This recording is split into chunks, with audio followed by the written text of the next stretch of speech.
आज की क्लास में हम बात करने वाले हैं अभ्यास प्रश्न 29 से लेके 31 के बारे में। तो आइए देखते हैं 29वां क्वेश्चन क्या बोलता है। 29वां क्वेश्चन में आपके सामने दिया हुआ है कि बात कही गई है एथेनॉल या फिर एथेनॉल की बात यहाँ पे बोली गई है। एथेनॉल का एक जलीय विलयन है। यदि हम बात करें तो एथेनॉल के जो यहाँ पे मोल अंश हैं वो कितने दिए हुए हैं, 0.040 यहाँ पे दिए हुए हैं। कितने दिए हुए हैं मेरे भाई, 0.040 यहाँ पे एथेनॉल का मोल अंश दिया हुआ है। मोल अंश की जैसे ही बात आती है तो मोल अंश किसका है यहाँ पे भाई मेरे, एथेनॉल का है। मान लीजिए ए का मोल अंश निकालना है तो आप क्या करेंगे यहाँ पे, तो आप बोलेंगे सर एक्स, यदि हमें एक्स ए निकालना है तो आप एक कम कीजिए, ए के मोल ऊपर लिखिए और यहाँ पे नीचे क्या कर देंगे, N A plus N B, यानी कि जितने वहाँ पे उस विलयन में तत्व उपस्थित हैं। अच्छा जी, यहाँ पे बताया गया है कि जो जल है उसका घनत्व कितना है, 1 है। यानी कि एक घनत्व होने का मतलब क्या हो गया यहाँ पे कि 1000 ml की बात करेंगे तो वहाँ पे 1000 ग्राम जल का रहेगा। अच्छा जी, बात की जाए यहाँ पे तो पानी का घनत्व कितना है, 1, और 1000 ml का वजन कितना हो जाएगा, तो आपको पता है वजन बराबर कितना, मात्रा गुणा घनत्व, और ये कितना आ जाएगा 1000 ग्राम, छोटी सी बात है। अब बात आती है कि सर हमने यहाँ पे जो एथेनॉल का मोल अंश निकाला होगा, एथेनॉल का जब हमने मोल अंश निकाला होगा, एथेनॉल के यहाँ पे हमें मोल दिए हुए नहीं है, तो मैं मान लेता हूँ कि जो एथेनॉल है उसके मोल कितने हैं, एथेनॉल के जो मोल हैं वो कितने हैं, मैंने मान लिया कितने हैं, x, माना एथेनॉल के मोल कितने हैं, x हैं। अच्छा, यदि मुझे एथेनॉल का मोल अंश निकालना है तो क्या रहेगा, एथेनॉल का मोल बटा विलयन का मोल, और विलयन में कौन कौन है, तो आप बोलेंगे सर जल है और एथेनॉल है। तो एक काम करते हैं यहाँ पे, यदि विलयन के टोटल मोल नीचे लिखना है तो उसका क्या मतलब रहा कि सर मुझे जल के यहाँ पे मोल भी निकालने पड़ेंगे। तो जल कितना है टोटल, तो आप बोलेंगे सर 1000 ग्राम। तो बताइए मुझे पानी के मोल कितने आ जाएंगे, तो आप बोलेंगे सर 1000 में 18 से डिवाइड कर दो, क्योंकि सूत्र होता है मोल का क्या, भार बटे अनुभार, और यहाँ पे जल के मोल कितने निकल करके आ गए, 55.55 मोल यहाँ पे निकल करके आ गए, यानी कि 55.55 इसको बोला जा सकता है। अच्छा जी, यदि हम बात करें यहाँ पे एथेनॉल के मोल अंश की, तो एथेनॉल का मोल अंश कितना दिया हुआ है, 0.040, ठीक है। उसकी जगह पे तो यहाँ पे एथेनॉल के मोल अंश की जगह पे ये आ गया, ठीक है जी। अगर हम बात करें एथेनॉल के मोल तो हमने कितने माने हैं, तो आप देखिएगा एथेनॉल लिखो या फिर इथेनॉल लिखो, बात एक है, कंफ्यूज नहीं होना, ठीक है जी। इंग्लिश में एथेनॉल बोल दिया जाता है, हिंदी में एथेनॉल बोल दिया जाता है। अच्छा, हमने कितने मोल मान लिए इसके, x मोल मान लिए, तो x ऊपर लिखेंगे, और जो नीचे ये लिखा हुआ है ये क्या है भाई मेरे, आप बोलेंगे सर ये विलयन के कुल मोल हैं, और विलयन में कौन कौन आ रहा है, एथेनॉल और जल आ रहा है। यानी कि एथेनॉल के तो कितने x, और जल की हम बात करें तो जल के कितने भाई यहाँ पे 55.55 मोल आ गए। जैसे ही हम इसको देखते हैं तो यहाँ से क्या हम x की वैल्यू निकाल लेंगे, क्या सिंपल सी इक्वेशन है, इससे आप x की वैल्यू निकालिए। x की वैल्यू जैसे ही निकल करके आती है तो वो कितनी आ गई, 2.3145। अच्छा, x हमने क्या माना था, तो आप बोलेंगे सर यहाँ पे आपने मोल यहाँ पे इसको माना था। अच्छा, जो यहाँ पे मोल निकल करके आए हैं वो किसके हैं, तो आप बोलेंगे सर एथेनॉल के यहाँ पे ये मोल हैं, और वो कितने जलीय विलयन में हैं, तो आप बोलेंगे सर ये जो है ना वो किस में है, 1000 ml या फिर बोला जा सकता है 1 लीटर में है। यानी कि ये मोल की संख्या जो है वो किस में है, 1 लीटर जल में है। यानी कि 1 लीटर की बात कर रहा है, 1 लीटर जल में है, तो वहाँ पे जो मोलरता होगी वो यही तो हो जाएगी कि 1 लीटर में कितने यहाँ पे एथेनॉल के मोल उपस्थित हैं, वो हमारी बात यहाँ पे सही हो गई, ठीक है। तो यहाँ पे बात क्या आ गई कि सर जो मोलरता रहेगी वही क्या हो जाएगी यहाँ पे, जो हम इसके यहाँ पे मोल निकालेंगे, ठीक है जी। तो ये होगा क्वेश्चन नंबर कौन सा, क्वेश्चन नंबर 29। क्वेश्चन नंबर 30 आपके सामने लिखा हुआ है, एक कार्बन दिया हुआ है, कार्बन कौन सा लिया गया है, 12 वाला कार्बन, कार्बन 12 यहाँ पे दिया हुआ है, और मुझे बताना है कार्बन 12 परमाणु का ग्राम में यानी कितना लेना है मुझे, सिर्फ 1, ठीक है। एक कार्बन 12 परमाणु का द्रव्यमान मुझे बताना है कितना होगा। अच्छा जी, यदि हम बात करते हैं कार्बन के 1 मोल की बात की जाए तो कार्बन के 1 मोल का जो यहाँ पे द्रव्यमान होता है वो कितना होता है, तो आप बोलेंगे सर 12 ग्राम होता है। कितना होता है भाई मेरे, 12 ग्राम होता है कार्बन 12 में। अच्छा जी, देखिए अब एक चीज का देखना, 1 मोल की बात की जाए तो 1 मोल में कितने कार्बन परमाणु होते हैं, तो आप बोलेंगे सर एवोगैड्रो नंबर के बराबर परमाणु होते हैं, और जो वो एवोगैड्रो नंबर के बराबर जो परमाणु होते हैं यानी कि 6.022 इंटू 10⁻23 कार्बन जो परमाणु हैं उनका जो द्रव्यमान होता है वो कितना होता है, तो आप बोलेंगे सर वो कितना होता है, 12 ग्राम होता है। यानी कि एक बात यहाँ से लिखी जा सकती है क्या, 6.022 इंटू 10⁻23 कार्बन का जो द्रव्यमान है वो कितना है, तो आप बोलेंगे सर 12 ग्राम है।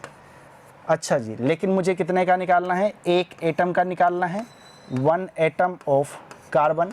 तो वो कितना आ जाएगा, ये तो कितने का था, इतने सारे परमाणुओं का, लेकिन मुझे एक परमाणु का निकालना है तो कितना आएगा, 12 बटे, तो आप बोलेंगे 6.02 इंटू 10⁻23 और गुणा यहाँ पे क्या हो जाएगा भाई मेरे 1।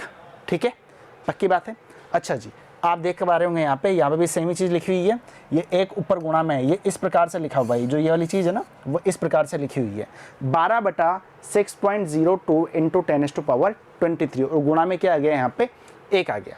अब जैसे आप इसको सोल्व करेंगे तो आपका जो आंसर आएगा वो कितना आ जाएगा, यहाँ से 1.993 इंटू 10⁻23। क्यों, क्योंकि ये ऊपर उठ करके आएगा।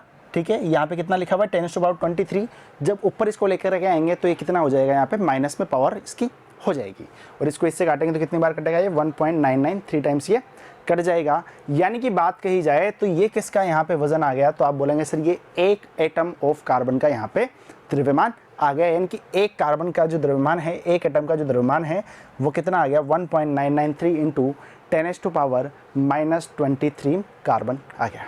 ठीक है जी, तो क्वेश्चन का आंसर आपके सामने आ गया। एक कार्बन का परमाणु द्रव्यमान मुझे निकालना है, वो ग्राम में निकल गया। अगला क्वेश्चन आपकी स्क्रीन के सामने आ गया है, फटाफट से कीजिए। ये क्वेश्चन आप बिल्कुल चुटकियों में कर सकते हैं यदि आपने सार्थक नियमों के जो सार्थक अंकों के जो नियम हैं वो अच्छे से पढ़े हुए हैं, तो आप इन क्वेश्चन को करने में थोड़ा सा भी नहीं हिचकिचाएंगे। लेते हैं क्वेश्चन नंबर 1। वीडियो को पॉज कीजिए, फिर जाकर के आंसर दीजिए, आंसर कितना आ रहा है। यदि देखा जाए तो क्वेश्चन नंबर 1 देखिएगा। क्वेश्चन नंबर 1 की यदि हम बात करें तो सबसे पहला रूल याद करो सार्थक अंकों का। वैसे इसमें बताना क्या है, देख लीजिए कि निम्नलिखित परिकलनों के उत्तर में जो इनको सोल्व करने के बाद में आंसर आएगा उसमें कितने सार्थक अंक होंगे, ये मुझे बताना है। और आपको पता है कि सार्थक अंक उतने ही होते हैं जितने यहाँ पे दशमलव के बाद में मिनिमम जो सार्थक अंक होते हैं, हर जो संख्या रहेगी उसमें जो सबसे कम सार्थक अंक होंगे वही किस में आएंगे, वही आपके उत्तर में होने चाहिए। यदि बात की जाए यहाँ पे तो 3 यहाँ पे संख्याएं ऊपर दी हुई है जो कि गुणा में है, एक यहाँ पे भाग में दी हुई है। तो सबसे पहला रूल याद करेंगे कि सर जो नॉन जीरो डिजिट होती है, यानी कि जो गैर शून्य संख्याएं होती है वो क्या होती है, सार्थक अंक होती है। पक्की बात है। तो देख लीजिए यहाँ पे गैर शून्य संख्याएं कितनी है, तो आप बोलेंगे सर यहाँ पे 4 गैर शून्य संख्याएं हैं। अच्छा, चारों गैर शून्य संख्याओं की बात की जाए तो यहाँ पे कितने सार्थक अंक हो गए, 4 हो गए। पक्की बात है। अच्छा जी, अब आप बोलेंगे सर इसके पहले जो 0 आ रहा है, तो आपको दूसरा रूल एक और याद आ रहा होगा कि गैर शून्य संख्याओं के पहले वाले जो जीरोस होंगे वो सिग्निफिकेंट फिगर में यानी कि सार्थक अंकों में काउंट नहीं होंगे, उनको वहां पे जोड़ा नहीं जाएगा। अगली हम बात करें यहाँ पे तो इसमें कितने हैं, तो यहाँ पे तो पूरे ही गैर शून्य हैं। तो इसका मतलब यहाँ पे जो सार्थक अंकों की संख्या है वो कितनी है भाई मेरे, 5 है। इसकी हम बात करें तो इस भाई के पास कितनी है, तो आप बोलेंगे सर तीनों गैर शून्य संख्या है, तो 3 आ गया। अच्छा, इसकी हम बात करें तो यहाँ पे कितना आया भाई मेरे, 4 आया। तो आपके पास में आंसर देखिए, आंसर कितना आना चाहिए, तो आप देखेंगे सर यहाँ पे कितना दिया हुआ है, 3 दिया हुआ है। तो 3 इस सवाल का आंसर आ जाएगा। क्यों, क्योंकि 3 क्या है यहाँ पे, मिनिमम है, इससे कम यहाँ पे नहीं है। यानी कि जो इसको सोल्व करने के बाद आंसर आएगा उसमें भी कितने यहाँ पे सार्थक अंक होंगे, तो आप बोलेंगे सर यहाँ पे 3 सार्थक अंक होंगे। पक्की बात है। अगली हम बात करते हैं, अगला क्वेश्चन लेते हैं। 5 गुणा 5.364 आपके सामने लिखा हुआ है। अच्छा, यदि हम बात करते हैं इसकी 5.5634 की, तो एक तो ये वाली संख्या है और एक ये वाली संख्या है। अच्छा, जो ये वाली संख्या है उसको हम देखते हैं तो ये तो एक पूर्ण संख्या है। ठीक है, तो आपको पता है कि जब भी पूर्ण संख्या आती है, जैसे मैं बोल दूँ 5 पेन हैं, 5 बालक हैं, ठीक है, 5 बालिकाएं हैं, तो वहाँ पे सार्थक अंकों की संख्या क्या होती है, इनफाइनाइट होती है। पक्की बात है। और यहाँ पे कितनी है, 4 है। तो यहाँ पे मिनिमम कौन है, तो आप बोलेंगे सर 4, तो 4 ही क्या हो जाएगा, इस सवाल का आंसर हो जाएगा। यानी कि सार्थक अंकों की संख्या देखी जाए इनको गुणा करने के बाद में तो कितना आएगा यहाँ पे 4 ही आएगा। अच्छा जी, अगला क्वेश्चन नंबर 3 के बारे में देखिए। क्वेश्चन नंबर 3 में यहाँ पे क्या लिखा हुआ है, प्लस प्लस प्लस यहाँ पे लिखा हुआ है। जब प्लस की बात आती है तो वहाँ पे हम क्या लेते हैं, यहाँ पे निकटतम का प्रयोग किया जाता है, यानी कि राउंडिंग ऑफ का प्रयोग किया जाता है। तो पहले आप इनको ऐड करेंगे, ठीक है, उसके बाद में देखेंगे यहाँ पे इस वाली जगह पे देखो, इस वाली जगह की बात की जाए तो यहाँ पे कितने हैं, तो आप बोलेंगे सर यहाँ पे कितने हैं भाई मेरे, यहाँ पे पहले इनको ऐड करोगे, उसके बाद में इसमें देखो ऐड करने के बाद में आपको कितने नजर आ रहे हैं, यहाँ पे 4 नजर आ रहे हैं। पक्की बात है, क्योंकि 3 तो गैर शून्य संख्याएं है ही सही, इनके साथ में क्या है, एक बीच में शून्य संख्या ही फंस गई। तो यहाँ पे कितने आ गए भाई मेरे, 4 यहाँ पे आ गए। तो आप देखिए, चूंकि प्रत्येक पद में दशमलव स्थानों की कम से कम संख्या 4 है, यानी कि दशमलव के बाद में कितने अंक आ रहे हैं, यहाँ पे 4 अंक आ रहे हैं, इसलिए उत्तर में भी महत्वपूर्ण आंकड़ों की संख्या कितनी होगी, 4 होगी, यानी कि 0.8204 इस सवाल का आंसर हो जाएगा। ठीक है जी, तो ये था क्या यहाँ पे सिग्निफिकेंट फिगर के बारे में, कि सिग्निफिकेंट फिगर जो कैलकुलेशन करने के बाद में है वो कितने आने चाहिए। अब चाहे हम बात करें राउंडिंग ऑफ की, यानी कि निकटतम की, तो उस क्वेश्चन को भी आप कर लेंगे। ठीक है जी, तो मिलते हैं अगली वीडियो में, जुड़े रहिए मिशन ज्ञान के साथ में। धन्यवाद।